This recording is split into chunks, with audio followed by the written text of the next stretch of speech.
மாணவர்கள் அனைவரையும் மற்றுமொரு காணொளியினூடாக சந்திப்பதில் மிக்க மகிழ்ச்சி. இன்றைய இந்த காணொளியானது ஒரு முக்கியமான காணொளியாக அமையவிருக்கின்றது. அதாவது இந்த வருடம் 2023-24 ஆண்டுக்கான காப்போத்தா சாதாரணதர பரீட்சையை எதிர்நோக்க இருக்கும் மாணவர்களுக்கான தமிழ் மொழியும் இலக்கியமும் எனும் பாடப்பகுதியில் இடம்பெறக்கூடிய ஒரு எதிர்பார்க்கை கருத்தரங்காக காணப்பட இருக்கின்றது. அதாவது இந்த தமிழ்மொழி பாடப்பகுதியில் மூன்றாவது பாடமான, அதாவது மூன்றாவது வினாப்பத்திரமான தமிழ் இலக்கிய தொகுப்பு எனும் பாடப்பகுதியில் இருந்து வினவப்படக்கூடிய வினாக்கள் சார்ந்த ஒரு எதிர்பார்க்கை வினாக்களை சார்ந்த ஒரு காணொளியாக இந்த காணொளி அமையும். இந்த காணொளியை பார்வையிடக்கூடிய மாணவர்கள் இறுதி வரை பார்வையிடுவதன் மூலம் இந்த ஆண்டுக்கான எதிர்பார்க்கப்படுகின்ற வினாக்கள் தொடர்பாக முழுமையான ஒரு அறிவையும் பெற்றுக்கொள்ளக்கூடியதாக காணப்படும். எனவே தான் மாணவர்கள் இந்த ஆண்டு பரீட்சையை எதிர்நோக்க இருக்கக்கூடிய நீங்கள் இந்த வீடியோவில் சொல்லப்படக்கூடிய பகுதிகளில் வரக்கூடிய வினாக்களை பூரணமாக தெளிவாக படித்துக்கொள்வது உங்களுக்கு மிகவும் பிரயோசனமுடையதாக காணப்படும். ஏனெனில் இந்த ஆண்டுக்காக அதிகமாக எதிர்பார்க்கப்படக்கூடிய பகுதிகளாக இந்த காணொளியில் சொல்லப்படக்கூடிய பகுதிகள் காணப்பட இருக்கின்றது. அந்த வகையில் நாம் முதலாவதாக எந்த தலைப்பு இடம்பெற இருக்கின்றது என்பதை பார்வையிடுவோம். முதலாவது பார்த்து கொள்ளுங்கள். இந்த ஆண்டுக்கு எதிர்பார்க்கப்படக்கூடிய ஒரு தலைப்பாக பேதமை என்று சொல்லக்கூடிய திருக்குறளில் பேதமை அதிகாரத்தில் வரக்கூடிய ஒரு வினா ஒன்று எதிர்பார்க்கப்பட இருக்கின்றது. அதாவது பேதமை என்ற இந்த இந்த பாடப்பகுதியிலிருந்து சில கேள்விகள் கேட்கப்படலாம்.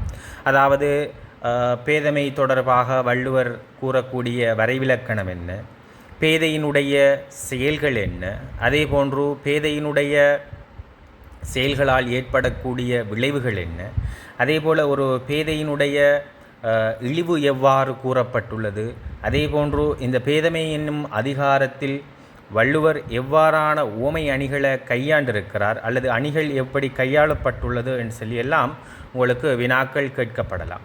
எனவேதான் இந்த பேதமை அதிகாரம் தொடர்பாகவும் அந்த அதிகாரத்தில் இடம்பெறக்கூடிய வினாக்கள் தொடர்பாகவும் மாணவர்கள் பார்த்து கொள்வது உங்களுக்கு மிகவும் பிரயோசனமுடையதாக காணப்படும். அடுத்து இரண்டாவது தலைப்பை பார்த்து கொள்ளுங்க. அற்றை தீங்கள். இந்த அற்றை தீங்கள் என்பது பாரிமன்னனுடைய வரலாறு சம்பந்தமாகும். அதாவது பாரிமன்னன் இறந்ததற்கு பின்னர் அவனுடைய மகளிர் சிறுதானே, அதாவது அவனுடைய அங்கவை சங்கவை என்று சொல்லக்கூடிய 2 மகள்களும் அந்த நாட்டை விட்டு அந்த தேசத்தை விட்டு அவங்க புலம்பெயர்ந்து போகக்கூடிய துயரநிலை அந்த பகுதியில் சொல்லப்பட்டிருக்குது. அதில் இருந்து உங்களுக்கு கேட்கப்படக்கூடிய கேள்விகளாக கபிலருடைய வருத்தம் கேட்கப்படலாம், அதே போல் பாரி மகளிருடைய துயரம் கேட்கப்படும், அதே போல் புலம்பெயர்வின் வழி, அதே போன்று போரினுடைய கொடுமை தன்மைகள், இது மாதிரியான பல வினாக்கள் இந்த பகுதியிலிருந்து வினவப்படுறதற்கான அதிக வாய்ப்புகள் காணப்படுகின்றது. இந்த பகுதியையும் நீங்கள் முழுமையாக படித்துக்கொள்வது உங்களுக்கு மிச்சம் பிரயோசனமுடையதாக காணப்படும். ஏனென்றால் இந்த பகுதிகளிலிருந்து அதிகமான வினாக்கள் தொடுக்கப்படுறது வினாபத்திரத்தில் நாம் பார்க்கக்கூடிய ஒரு விடயமாக காணப்படுகின்றது. அடுத்த மூன்றாவது தலைப்பையும் பார்த்து கொள்ளுங்க. மூத்தம்மா சிறுகதை. அதாவது சிறுகதை சார்ந்து ஏதாவது ஒரு வினா வழமையாக இடம்பெறக்கூடியது ஒரு வழமையாக காணப்படுகின்றது. ஒவ்வொரு வினாப்பத்திரங்களையும் ஒவ்வொரு ஆண்டுகள்லையும் சிறுகதைகள் தொடர்பான வினாக்கள் வருவது ஒரு வழமை. அந்த அடிப்படையில் சென்ற வருடம் கம்ப்யூட்டர் சிறுகதை இடம்பெற்றது.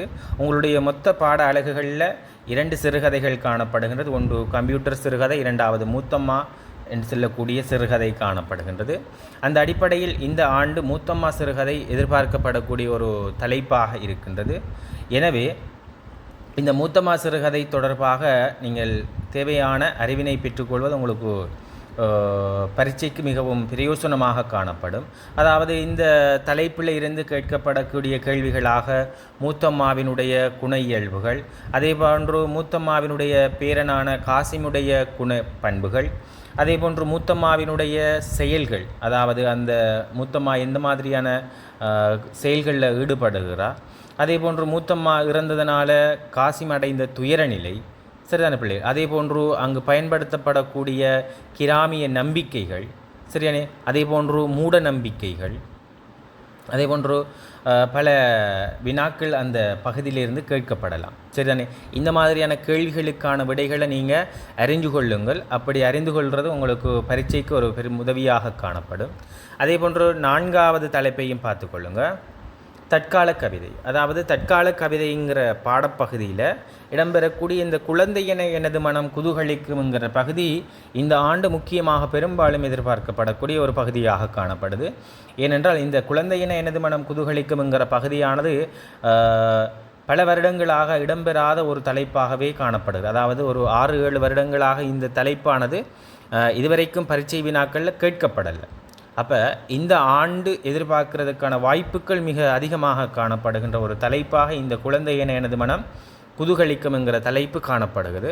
இந்த குழந்தையென எனது மனம் குதூகலிக்கும்ங்கிற தலைப்பில் இருந்து அந்த கவிஞனுடைய மனசு குதூகலம் அடைவதற்கான காரணம் என்ன, அதே போன்று அந்த பிரதேசத்தினுடைய இயற்கை வளம், நாட்டு சிறப்பு, கவிஞனுடைய மனம் எப்படி குதூகலம் அடையுது, இது மாதிரியான வினாக்கள் கேட்கப்படலாம், சரிதான பிள்ளைகள்.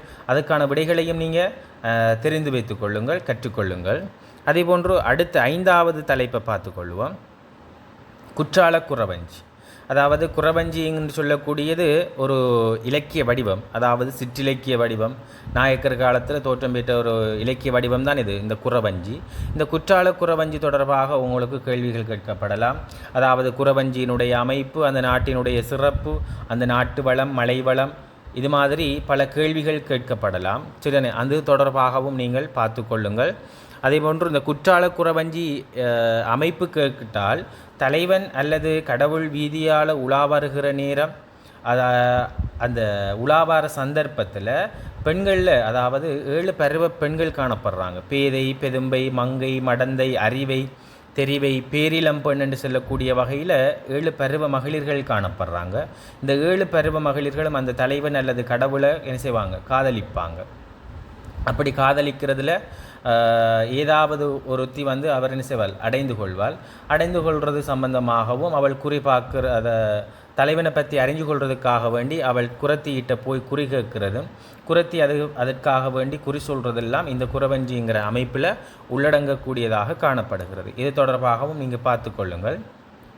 அடுத்தது நாவலர் எழுந்தார். நாவலர் எழுந்தாருங்கிற பகுதியும் ஒரு முக்கியமான பகுதியாக காணப்படுகிறது. ஏனெனில் கட்டுரை சார்ந்த பகுதியிலிருந்தும் ஒரு வினா உங்களுக்கு வினவப்படலாம். அந்த அடிப்படையில் நாவலர் எழுந்தாருங்கிற கட்டுரையும் ஒரு முக்கியமான கட்டுரையாக காணப்படுகிறது.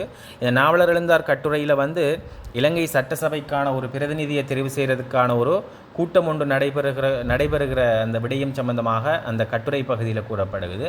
இதிலிருந்து கேட்கப்படக்கூடிய கேள்வியாக நாவலருடைய திறமை கேட்கப்படலாம். அதேபோல் சார் பொன் ராமநாதனுடைய சிறப்பு கேட்கப்படலாம், பிரிட்டோவினுடைய சிறப்புகள் கேட்கப்படலாம். அதே போன்று பிரிட்டோவினுடைய நேர்மையற்ற செயலும் கேட்கப்படும். அதே மாதிரி விஸ்வநாதன் பிள்ளையினுடைய சிறப்புகள், அதே மாதிரி அருணந்தி சிவாச்சாரியாருடைய அந்த சம்பவம் ஆறுமுக நாவலருக்கு எந்த வகையில், எந்த அடிப்படையில் பொருத்தமாக காணப்படுகிறது என்று கேட்கப்படலாம், சரிதானே. இப்படி அதே போன்று நாவலர் அவர்கள் இழந்த விதத்தையும் நடந்த விதத்தையும் கேள்வியாக கேட்கலாம். இது போன்ற நிறைய கேள்விகள் இந்த பகுதியிலிருந்து கேட்கப்படுறதுக்கான வாய்ப்புகள் காணப்படுகிறது. அது தொடர்பாகவும் நீங்கள் பார்த்து கொள்ளுங்கள். அடுத்து 7வது தலைப்பு தத்தை விடுதூது. தத்தை விடுதூதுங்கிறது சரவணமுத்து பிள்ளையால் எழுதப்பட்ட ஒரு பகுதி, ஒரு இலக்கியமாக காணப்படுகிறது. இந்த தத்தை விடுதூதுவில் தான் காதலித்த பெண்ணை அடைஞ்சு கொள்ள இயலாமைக்கான காரணங்களை சொல்கிறார். அதாவது பெண் அடிமைத்தனம் தான் அதற்கான காரணம்.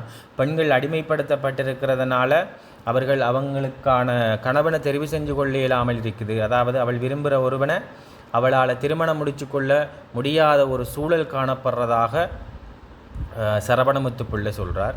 இந்த பகுதியிலிருந்து கேட்கப்படக்கூடிய கேள்வியாக பெண் அடிமைத்தனம் எவ்வாறு காட்டப்படுதுன்னு சொல்லி கேட்கலாம். அதே போல் பெண் அடிமைத்தனத்துக்கு எதிராக சரவணமுத்து பிள்ளை எப்படி குரல் கொடுக்காருன்னு சொல்லி கேட்கப்படலாம். அதே போன்று இதில் கிளியிடம் தூது சொல்லப்படுற முறையை கேட்டு வரலாம். அதே மாதிரி இதில் கையாளப்பட்டிருக்கிற அணிகளை கேட்டு வரலாம்.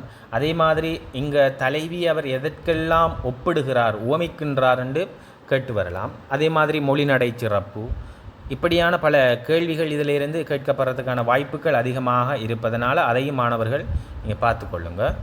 அடுத்தது 8வது தலைப்பை பாருங்கள். எது நல்ல சினிமா. இதுவும் ஒரு கட்டுரை சார்ந்த பகுதியில் வினவப்படக்கூடிய ஒரு தலைப்பாக காணப்படுது. எது நல்ல சினிமா என்று சொல்லக்கூடியது சினிமா தொடர்பான ஒரு விளக்கம் கொண்ட பாட அழகாக காணப்படுகிறது.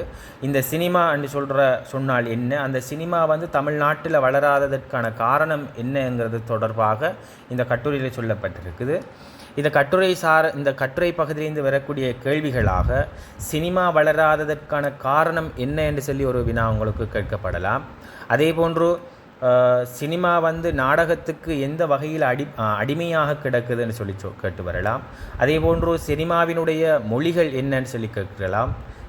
அதே போன்று சினிமா தற்காலத்தில் வளர்ச்சி அடையணுமாக இருந்தால் அதற்கு என்ன செய்ய வேணும் என்று சொல்லியும் உங்களுக்கு கேள்விகள் கேட்டு வரலாம். அதே போல் கட்டுரையினுடைய மொழிநடை, அதே மாதிரி இந்த காட்சிகளுடைய இணைப்பு சம்பந்தமாகவும் உங்களுக்கு கேள்விகள் அதிகமாக கேட்கப்பட வாய்ப்புகள் காணப்படுவதனால் அது தொடர்பாகவும் நீங்கள் பார்த்து கொள்ளுங்க.